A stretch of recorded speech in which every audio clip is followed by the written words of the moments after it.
amounts of money, Flint decided that they were to switch water sources. Detroit told Flint that it would terminate their original long-term agreement within a year and offered to negotiate a new short-term agreement, but Flint declined the offer. In the weeks following the switch, residents began buying bottled water because of the unappealing taste, look, and smell of the water. But the city assured the citizens that the water was safe to drink, but still, many people refused to drink it. Lead pipes are banned nowadays, but the ones installed in the 1980s were never replaced. While researchers conducted experiments to figure out what caused this crisis, it was discovered that Flint water is more corrosive to pipes than water from the Detroit system, Flint's previous water source. When Flint switched water sources from the Detroit River, they didn't add orthophosphate.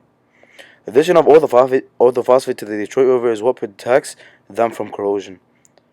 High levels of chloride ions cause the passivation layer to dissolve and fall off since they are highly corrosive.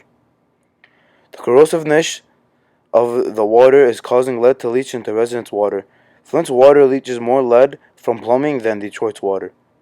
Once they realized that not adding orthophosphate has led to this crisis, they began to incorporate it, but it is far too late and the damage has already been done. One sample of the water in Flint had lead levels that reached up to 13,200 parts per billion. That's 9 times as high as a 15 parts per billion limit. The lead poisoning was caused by corrosion in the lead and iron pipes that distributed water into the city. The effect of this had high lead levels, rust-colored tap water, and possibly the growth of pathogenic bacteria. The first thing noticed by the residents about the water was the reddish color and the weird taste.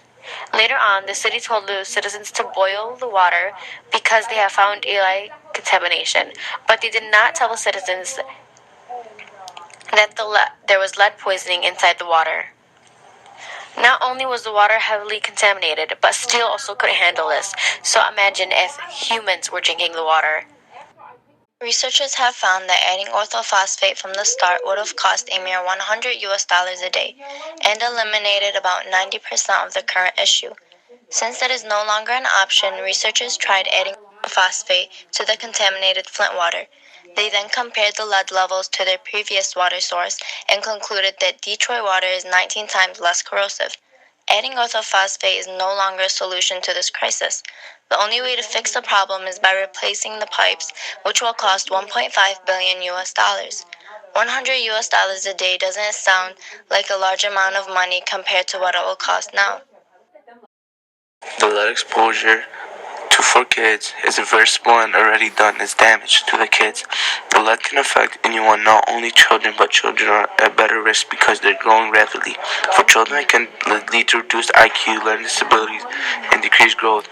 Also, hyperreactive and antisocial behavior and impaired hearing. Also affects you later on in life with challenges in higher crime rates and violent behavior. There's no way of reversing damage done by lead poisoning, which is why doctors emphasize prevention, but a diet high in calcium, iron, and vitamin C can help the body absorb less lead. But 10% of children's blood levels went up with lead. That's why doctors are trying to put them on a diet.